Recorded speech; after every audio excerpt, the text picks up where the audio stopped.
As you can tell by the title and thumbnail, this video is all about Daemonologie, a little Scottish gem of a game. I found this title via horror games community on X. I would recommend following them if you're interested in discovering up-and-coming indie horror games. I'll be leaving a link for that in the description. Back to the topic at hand. My attention was immediately grabbed by the art, and then the premise. Since then, I've been keeping an eye on it, and grabbed it up as soon as it released on Steam. It was created and published by solo indie dev Chris Evry, or Every, I'm so sorry if I pronounced that wrong, at Daemonologie Games. It's a short little game, maybe 30 minutes if you're taking your time, but keep in mind you won't be able to learn and see everything in just one playthrough. So I would recommend at least running through it twice. I know some people don't enjoy short experiences, but this title is very cheap, which is currently like $3 USD. And honestly, the price tag was worth it for the art alone.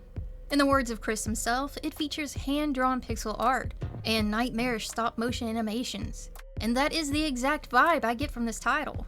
I'm a big fan of pixel art and the stop-motion genre, so having both styles in one game, I was drawn to it like a moth to a flame. Then, there's the premise. You'll be playing the role of a witch finder, and must interrogate, aka torture, the people of the town to figure out who the witch is. And you only have 4 days to do so. On the 5th day, you gotta name the witch. Short and simple, or so it seems.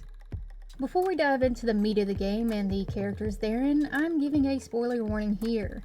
If this game sounds at all interesting to you, please go play it before watching this video.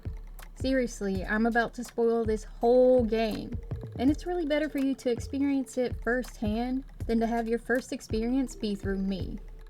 Alright, with that out of the way, let's dive into Daemonologie. The year is 1674. There are 6 residents in this remote Scottish village. You play the role of a witch finder and must interrogate them to sort truth from lies.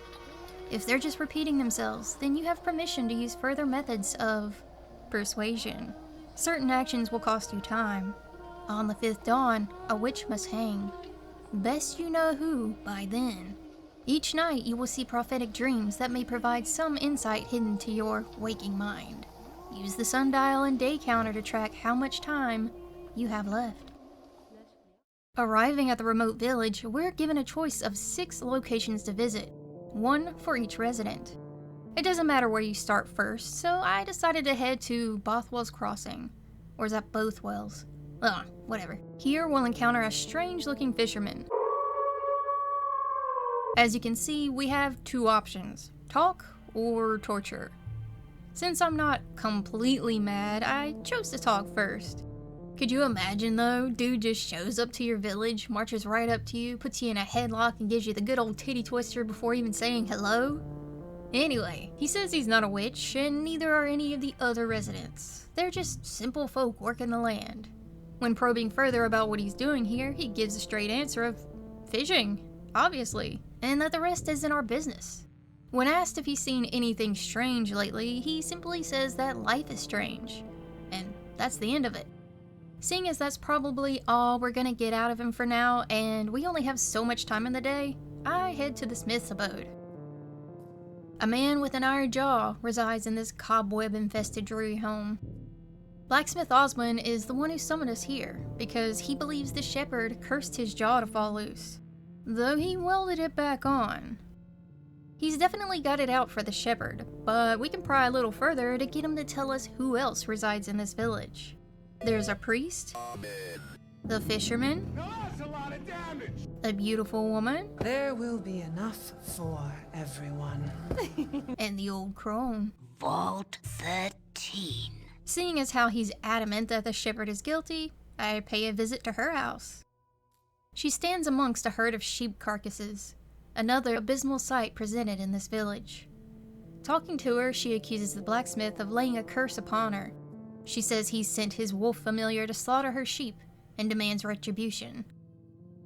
When confronting her with Oswald's allegation, she refutes it, claiming he probably did it to himself during one of his failed experiments.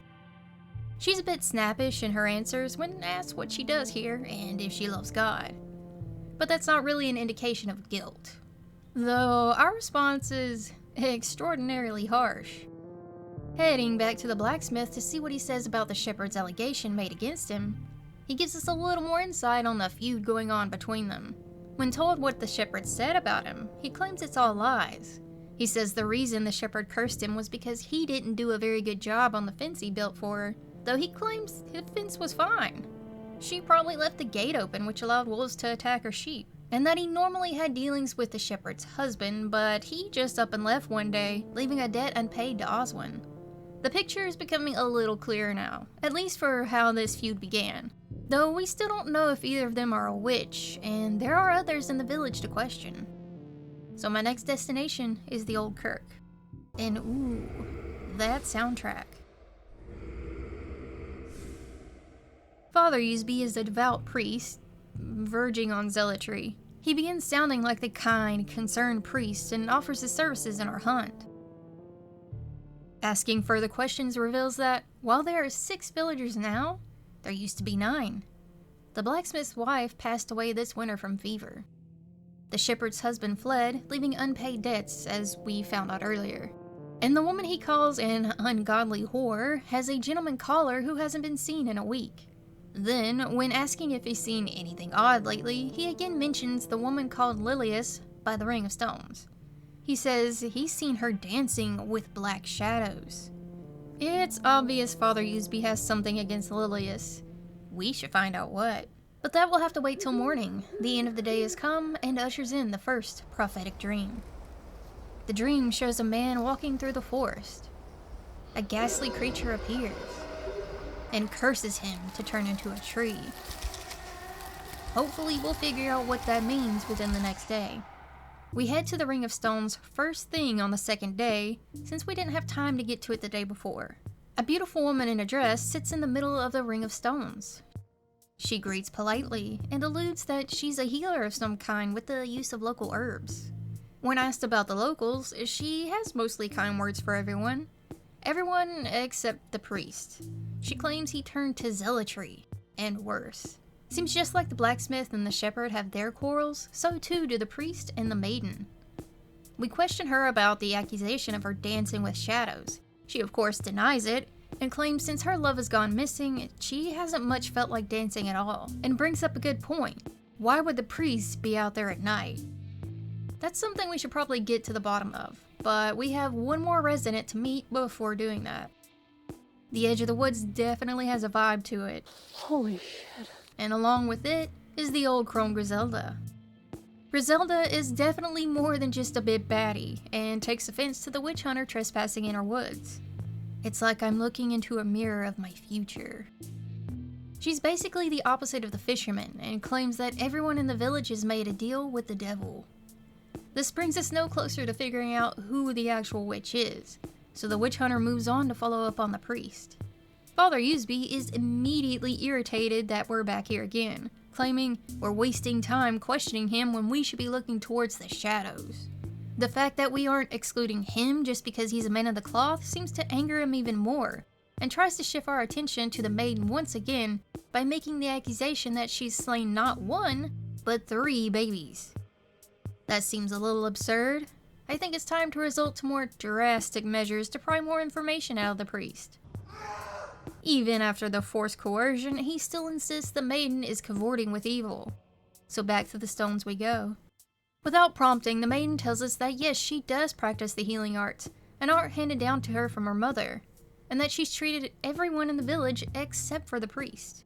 She theorizes that he perhaps has some dislike of her because he doesn't approve of her love Gavin. Gavin! When probed for further information on Gavin, we learn that he was a stable hand for a nearby village and was saving up to do right by her. Gavin must be the young man that hasn't been seen in the village for a week, as mentioned prior by the priest. At this point, we're gonna have to torture her as well. We're close to the end of day 2, and we still don't know who the witch is.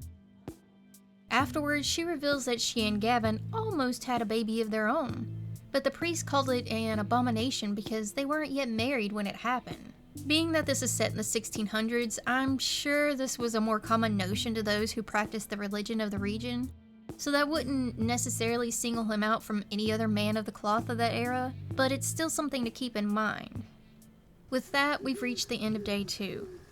The next dream features a priest praying with his hands pointed down towards hell, instead of up towards heaven. Then slugs appear, shrieking, while he's lifted upside down. I'm not certain, but I wonder if this is a reference to one of the Psalms, which goes, "May they be like a slug that melts away as it moves along, like a stillborn child that never sees the sun." And I believe this is a reference to David asking for the Lord's intervention upon the corrupt leaders of Israel at the time. As usual, I may just be seeing things that aren't there, but I think there's a correlation to be made. Revisiting the priest again and giving him some very sore thumbs, he now points the finger at Violet the shepherd, along with his continued accusation of the maiden, saying they must be in league together. His reasoning? Since her husband ran off, there must be something corrupt about her to make him do so. Well, alright then. We're gonna head back to the maiden, who we give a very thorough dunking to. She more emphatically blames the priest, claiming she's seen him dancing a jig with imps and making merriment with all sorts of beasties. When asked when she saw this, she replies, "All the time." She also points the finger at the old crone, claiming that men who walk into the woods never return, and that the crone has told her she turns them into trees. And is sure that's what happened to Gavin. If you recall the first dream, that seems to line up, but we know there must be more to it than that. Now, when we return to Father Usby and once again coerce him into talking, he admits to something very foul. He wanted relations with Maiden Lilius. He claims a black goat appeared to him and he begged it to let him bed the maiden. Don't bring me into this. And most heinous of all, he alludes to having killed Gavin, saying he planted the young man's skull at the roots of an old ash tree. Perhaps the earlier dream is also connected to this turn of events. According to what I found, rowan or rowan trees were also known as mountain ash trees, though the rowan and ash tree are two different species. If what the priest is referring to is indeed a rowan tree, it's interesting to note that the tree was used to ward off witchcraft, amongst other things. Regardless of the tree species, though, I do believe there could be a link between the nightmare and the priest's confession. While this certainly makes him a foul being, it doesn't mean he's a witch. Our investigation isn't over with yet. Now, I know this seems harsh, especially after informing the maiden that her love was slain by Usby, but we need to be thorough. And she confesses that she slipped some cursed belladonna into his wine to try to get rid of him, as retribution for some disturbing things he did while she was a child, and the way he treated her even now. I'm inclined to believe her, as he did confess to wanting her earlier. When asked who else is in her coven, she reveals that Griselda helped her find the belladonna, and claims she's the Grand High Witch. Again, you don't have to be a witch to poison someone, and belladonna certainly doesn't need to be cursed to have a very, very negative effect on a person. So our search isn't over yet. We still have one day left to investigate further. Tonight's dream is more of a dream of hindsight than foresight. It depicts a ghastly woman sitting in the stone circle, singing with spider webs hanging overhead. One of the pods falls and reveals some kind of deformed infantile creature that erupts into spiders. What this can mean, I'm not entirely sure. Does this allude to the maiden having done something awful to her would-be child? Or was it just a natural ill fate that befell it? Or maybe it's none of these things. These nightmares may just be nightmares. We're on the last day and already have 2 confessions. They themselves claim they're witches, but are they truly? Keep in mind we can only pick one. We're gonna go talk to Griselda once again. She informs us of something we already saw through a previous dream, that the priest prays with his hands pointing down. Then when pressed, she puts blame on the shepherd and the fisherman, claiming they feast upon the dead. Back to the shepherds we go, and she claims that the blacksmith speaks to his familiars, a slack-jawed raven and a gray wolf.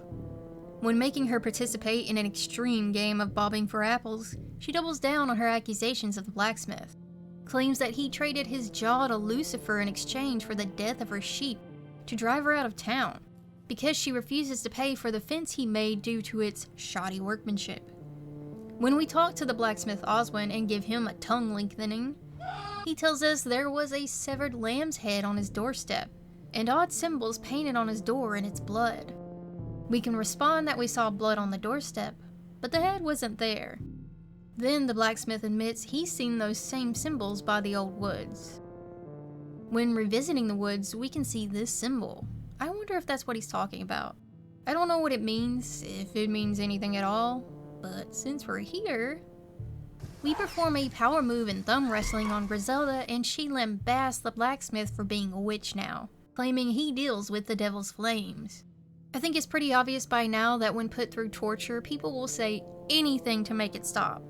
We've seen many times where the villagers would point the finger at anyone and everyone, including themselves.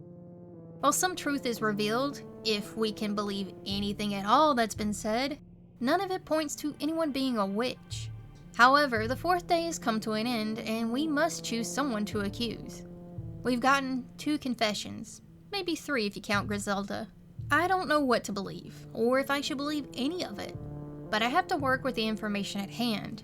So I chose the priest, because out of all the confessions admitted, his was the most heinous. He may not be a witch, but he is a monster. With that, he's sentenced to the short drop, and we get paid to go on our merry way. But hold on a second, we never got to dive deeper into the stories of the shepherd, the blacksmith, or the fisherman. This calls for a second run. If you recall from the earlier conversations with the shepherd and blacksmith, they have a bit of a feud going on due to an unpaid debt on a subpar fence. Shepherd Violet claims the blacksmith is a witch, and says that he has familiars in the shape of a raven and a wolf, and sent said wolf to slaughter her sheep because she wouldn't pay for the fence. And blacksmith Oswin claims that the shepherd is the witch, that she cursed his jaw to fall loose because she believes his craftsmanship was poor and led to the death of her sheep. We also got as far as him claiming that the shepherd left a severed lamb's head on his doorstep and painted symbols on his door with its blood. And he then went on to say he's seen those same symbols in the old woods where Griselda resides. Let's dig further into their stories to figure out just what is going on with them. We're gonna start with Shepherd Violet. When tortured again, the shepherd will admit that she lied about the blacksmith. She never saw him talking to ravens or wolves. Indeed, she forgot to close the gate, which allowed the wolf to prey on her sheep. But now, she fingers the fisherman, saying he might be the witch because he appears more beast than man, and would not be surprised if he was the one who ate her sheep. However, when speaking to the fisherman, we learn that his hairiness is a genetic condition passed down from his father. Sounds like he might have a case of hypertrichosis, aka werewolf syndrome. It's a condition that can cause excessive hair growth all over the body. Still, this information does not sway the shepherd, and as usual, doubles down on her claim. We know we can squeeze a bit more information out of her, so we do so. She'll finally break and confess that she was the one to slaughter her own sheep and sacrifice to the devil, in order to curse the blacksmith to stop his insufferable yapping. That does indeed sound like a confession of a witch, but can that confession be trusted? Sounds to me like she's just fed up and done with the whole ordeal. We should be thorough though. Besides, we still have time to question the others. Putting the blacksmith through a few rounds of the tongue pulling gets him to confess that his fence wasn't his best work, and that he did indeed stoke the flames of Lucifer himself to set wolves upon the shepherd's sheep when she wouldn't pay for his work. This harkens back to the crone's accusation from before. But then again, she accused every single person in the village, including herself, of witchcraft. At this point, the only one we haven't questioned further is Fisherman Fearin. And unlike the others, he will not accuse anyone of witchery, nor will he admit to it himself. No matter how much pain you put him through, he will not make a single accusation against his neighbors. However, he will point the finger at the witch hunter himself. He says that the only one here who must have made a pact with evil is the witch hunter, that he trades torment for gold. And I mean, he's kinda right. If you try to tell him that someone confessed, he'll pose the question, "You think it's truth you're getting?" Fearin seems to be the most clear-headed of all the people in the village, including the witch hunter himself. He is, in essence, the exact opposite of Griselda. I also want to throw in that I've been wondering if he was inspired by the wolver from Scottish folklore. The wolver, depending on the source, is described as a creature with the head of a wolf and the body of a man, and he was covered by short brown hair. It's also said that he wasn't aggressive towards those that weren't aggressive towards him and would sometimes share his catch of fish with the locals. That does sound an awful lot like our fisherman friend here. In any case, it seems Fearon has a point and brings up the nightmares we've experienced at the end of the day. There are two I've yet to mention in relation to the shepherd and the blacksmith, as you won't see every nightmare in one playthrough. So let me describe them now. In one, we see a herd of sheep, with one lone sheep standing off in the distance. It makes some odd growling sounds and something begins to happen to one of the sheep's head. Now, I'm not for certain, but this does bring to mind the saying, a wolf in sheep's clothing, which does have a biblical origin. It could also allude to a wolf attacking the sheep, or even the shepherd herself doing the deed, since she did confess to doing so, if that's to be believed. The next dream features the blacksmith wearing a bird-like mask, while forging a cross. We can see the hot coals flash, and in the corner stands a sheep. When the man turns to look at it, its head falls off with a slicing sound. This harkens back to what the blacksmith said about the lamb's head on his doorstep, and what the shepherd said about him communicating with a slack-jawed raven. And even more, what the crone said about him dealing with the devil's flames that burn brighter than any fire could. As far as any other significance, I'm not sure. These dreams can be on the nose while also being very abstract. Now we've seen all the dreams there are to see, one for each resident of this village, except for the fisherman. Does this mean he truly has nothing to hide? Thus no prophetic dreams occur about him? Then again, I'm not sure if the old crone Griselda has anything to hide. Or if she has everything to hide. The other 4 villagers we know for a fact do have something to hide, but none of that can really be considered witchcraft. People lie, people argue and hold grudges. People hate. People do terrible things. There are no witches in this village, only people. I could be wrong, but let's add in the fact that no matter who you choose, you will always get the same ending. The accused is hanged, the witch finder gets paid, the end. There's nothing to indicate that if we chose right or wrong. I have a love-hate relationship with these types of endings. I generally would like to have some type of closure, but leaving it ambiguous also allows me to come up with my own ideas and theorize my own meaning. As always, I'm not presenting this as concrete truth. This is just my interpretation of my experience with the game. And I'd love to hear other ideas and theories. Do you think there was actually a witch? Do you think anyone spoke the truth? Is Fearon a good boy? Is Griselda just batty? Or do you think she played her part?